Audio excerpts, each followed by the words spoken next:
The sun is down, the house is quiet, and you are not as alone as you think. Welcome to Ghostly Tales. I'm your host, Mel, and these are stories meant for the dark and for those brave enough to listen to them. Demon Road. I grew up in a small town where everyone had a story about the old dirt road that led out to the river. People called it Demon Road long before I was born. It was the place teenagers went when they wanted to drink, swim, or pretend they were brave. No one had cell phones back then. You were truly alone the moment the trees closed in. The road was narrow and deeply wooded, with thick branches that formed a tunnel overhead. At night, you could only see what your headlights hit. The woods swallowed sound in a strange way, and even our voices felt muted. I made the drive more times than I should have. There was a spot near the river where everyone parked and built bonfires. People played music, told stories, and dared each other to swim in the dark. Over the years, a few kids had drowned there. The first time I felt something wrong was on a humid summer night. A group of us were sitting around the fire when one of my friends went quiet and pointed across the water. At first, none of us knew what we were looking at. It was so dark that it blended right into the trees. Then it moved. There was something standing on the opposite bank. It was tall and thin, with long arms that hung way too low. Its body looked pitch black, like it absorbed the moonlight. It started running in strange looping circles between the trees. Not fast, but steady, like it was following some weird pattern. We watched without speaking. Then it stopped moving and faced the river. We could not see a face, only the shape. Panic hit us all at once. We scrambled to the cars, left the fire burning, and tore down the dirt road without looking back. I never went back to the river after that night. Months later, a friend told me he had driven down Demon Road at sunset and saw a figure standing perfectly still, far back among the branches. He couldn't make out any details, but the person just stood too rigid, too quiet. Local lore always claimed the land had an ancient evil buried beneath it, something older than the river. People even spoke of hearing strange chanting carrying through the trees when no one was around. I still drive past the turnoff sometimes. I always wonder what we truly saw on that opposite bank, and how many of those drownings were really accidents. The other me in the hallway. I never believed in doppelgangers. They were just eerie stories people shared online. But then, strange things started happening in my own home. My mom or my sister would call my name from another room, asking why I had just walked past them without saying anything. I would tell them I had been in my bedroom the whole time, but they swore they saw me. Same clothes, same hair, same posture. It kept happening. My dad said he saw me standing in the kitchen with my back turned, but when he walked in, the room was empty. A few minutes later, he found me in the living room, completely unaware of what he thought he'd seen. I tried to laugh it off, but a tight feeling started building in my chest every time someone mentioned it. The moment that changed everything happened on a quiet night. All of us were sitting together in the living room watching a movie. I was curled up on the couch between my sister and my mom, very much there, very much visible. About halfway through the movie, my dad suddenly paused it. He just stared down the hallway with this confused look. My sister turned her head next, and then my mom stiffened beside me. I followed their eyes. We all watched as I walked down the hallway. Same clothes I was wearing, same hair, same steady walk. The figure never looked our way. It simply walked past the bathroom, turned into my bedroom, and the door quietly clicked shut behind it. No one spoke for a long moment. My heart was pounding so hard I could feel it in my throat. Everyone slowly turned to look at me on the couch. "I've been here the whole time," I whispered. My dad stood up and walked down the hallway. He opened my bedroom door slowly. The room was empty. The window was locked. Nothing was disturbed. There was no way someone could have slipped out without us seeing. After that night, no one in my family jokes about what they saw. They still catch glimpses of me walking into rooms when I'm sitting right in front of them. A familiar shadow, a shape turning a corner, a movement that looks exactly like mine. Sometimes I wake up late at night and feel like someone is moving around in the hallway. I try not to think about it. I try not to imagine the sound of my own footsteps when I know I'm still lying in bed.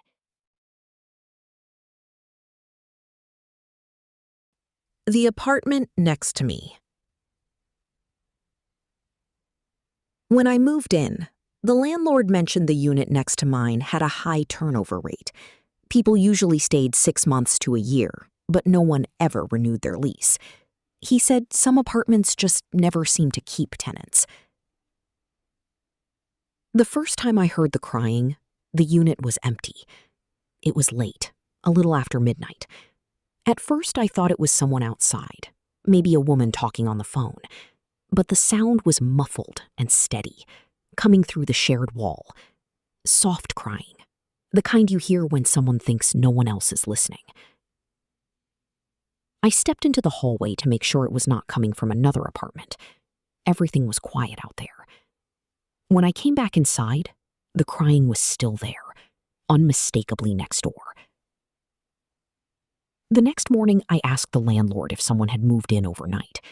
He told me the unit was still vacant. Months later, a young couple moved in. From the first night they were there, the crying stopped. I did not hear it once while they lived there. They stayed almost a year. When they moved out, things were quiet for a while. Then, one night the crying came back. Same sound, same wall. This time I called the police. They checked the apartment thoroughly. Doors locked, lights off, no one inside. No sign of forced entry or anyone staying there. The crying stopped while they were inside. After that, I started paying attention. Every time someone moved in, the crying stopped. Every time the unit was empty, it eventually returned. Always late at night, always a woman. Never screaming, just crying. I asked a former tenant once why they moved out. She paused and said she never felt alone in that apartment, even when she was. The unit is empty again. Some nights it is completely silent. Other nights, if I am awake long enough, I can hear her through the wall. Not every night, not on a schedule, only when the apartment is empty.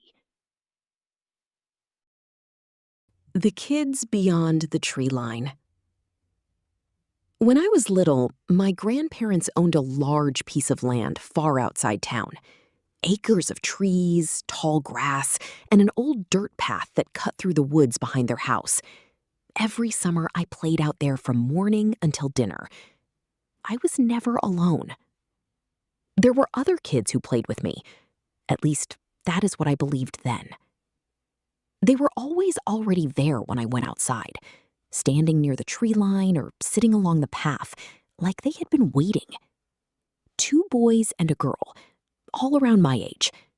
They never went inside with me, even when it got hot or when my grandmother called me in for lunch. They just watched from the woods and waved. We played hide and seek, tag, and followed the creek until the water got too deep.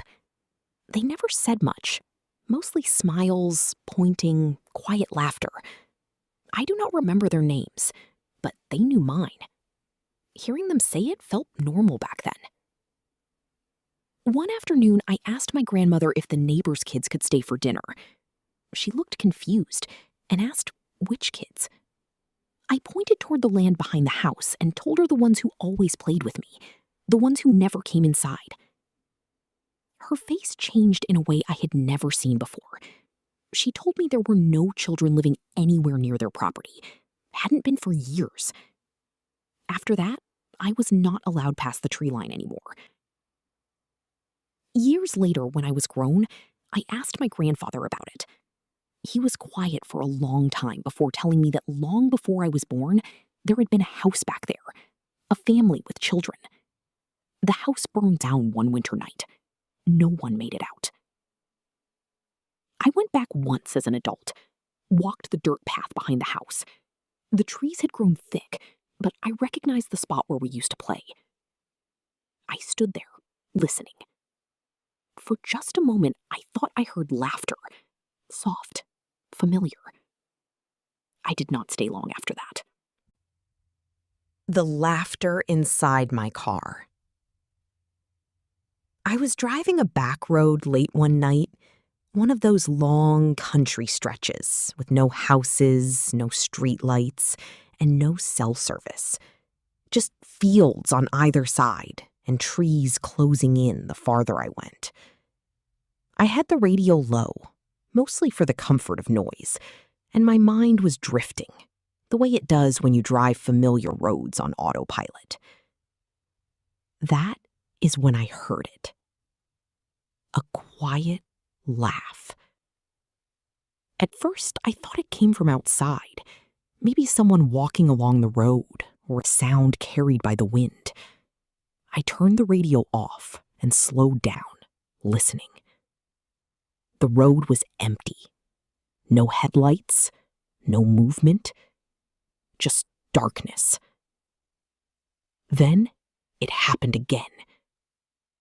This time, it was closer, inside the car. It sounded like a child trying not to laugh too loudly, that soft, breathy giggle people make when they think they are being sneaky. My heart started pounding so hard I could feel it in my throat. I checked the back seat in the rearview mirror. It was empty. I was completely alone. I told myself it had to be my imagination, maybe exhaustion, maybe my mind filling in the silence. I gripped the steering wheel tighter and pressed the gas, just wanting to get home. Then the laughter came again, clearer now, right behind me. I slammed on the brakes, and the car skidded slightly on the gravel shoulder. The laugh stopped instantly. The silence afterward was worse, thick, heavy, like something was waiting. I did not get out. I did not look back again. I turned the car around right there and drove as fast as I could without stopping until I reached the first lighted intersection miles away. I never heard the laughter again. But to this day, when I drive that road at night, I keep the radio on and I never look in the back seat. The basement.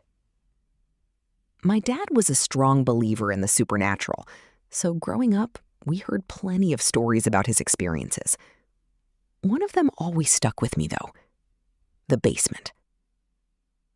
He grew up in a small 2-bedroom house with one sister and 5 brothers. Space was tight, so his sister had the bedroom, and all of the boys slept in the basement. It wasn't a finished basement, just cold concrete floors and bare walls. When I was a kid visiting my grandma, I remember stopping at the top of the basement stairs.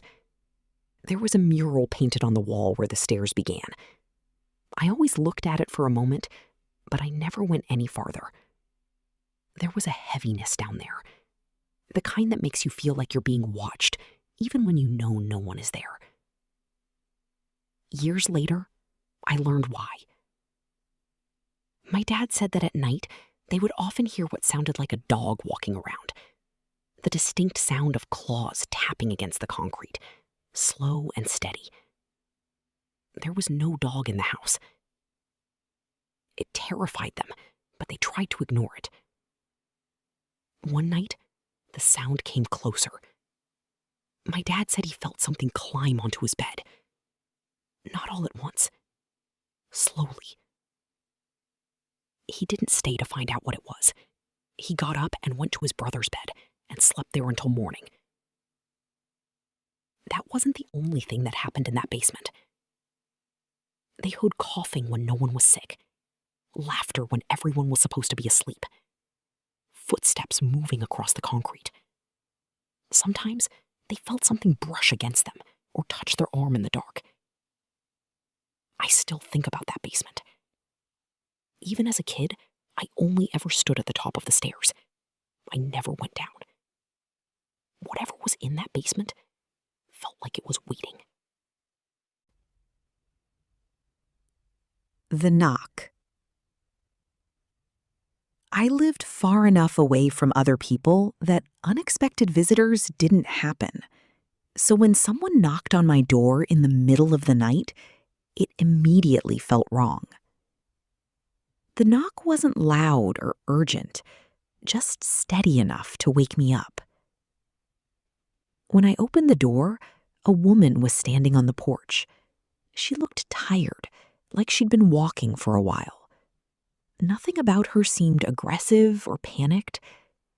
She asked if she could come in for a minute. I hesitated, then stepped aside and let her in. I asked if she was okay and if she needed help. She nodded but didn't say much. I offered her a seat and asked if she wanted some water. She sat down quietly, hands folded in her lap. I went into the kitchen to get a glass. I was gone for less than a minute. When I came back, she wasn't there. The chair was empty. The front door was still closed and locked. The porch was empty. I checked the rest of the house, even though I already knew what I'd find. There was no sign she'd ever been there. She never knocked again. No one ever came looking for her. I never heard anything strange after that night. But I still think about how normal it all felt, right up until the moment she disappeared. And I still don't know where she went. The unwelcoming. Moving into that old city walk-up back in 1994 felt like a huge win at first. It had the high ceilings and the character I wanted, but the excitement wore off fast. The place just felt off. It started with sounds I tried to ignore. I'd be in the bathroom and hear the floorboards in the hallway creak, like someone was walking toward my bedroom. I'd freeze and wait for a shadow to pass the door, but nothing ever did. Then there was the music. It was faint and scratchy, like an old orchestra song playing on a radio a few floors down. I'd walk around trying to find where it was coming from, but the sound always seemed to stay one room ahead of me. The whispers were what really got to me. I'd be doing the dishes and hear someone murmuring right behind my head. It was too quiet to make out the words, and the second I turned around, it would stop. I tried to tell myself it was just the neighbors or the wind, but it felt way too close for that. One night, I fell asleep on the couch watching TV and woke up to the smoke alarm screaming. I ran into the kitchen and found the back burner of the stove on high. My wooden cutting board was sitting right on the flame, charring and starting to catch fire. I knew for a fact I had left that board on the opposite counter by the sink. I put the fire out and checked my doors. Everything was still bolted from the inside. No one had broken in, and I knew I hadn't touched that stove. I started to feel like I was losing my mind. A few weeks later, I had some friends over. We were sitting in the living room talking when I noticed a strange smell, like old perfume mixed with something metallic. We were all trying to figure out what it was when my bedroom door suddenly slammed shut. It made us all jump out of our skins. I ended up telling them everything that had been happening. They were pretty freaked out, and after that night, they stopped coming over as often. I felt completely alone and stuck in a place that was making me feel crazy. There were thumps on the walls, weird smells that came and went, and those constant footsteps. It got so bad that I had to start sleeping with the TV on just to drown out the noises so I could get some rest. I eventually managed to move out. It was easily the strangest atmosphere I've ever been in. What started as my dream apartment turned into a total nightmare. Luckily, I haven't lived anywhere that felt like that since. Thanks for listening to Ghostly Tales. If you enjoyed these stories, please leave us a review. It helps more listeners find their way into the dark. We'll be back next Wednesday with more tales.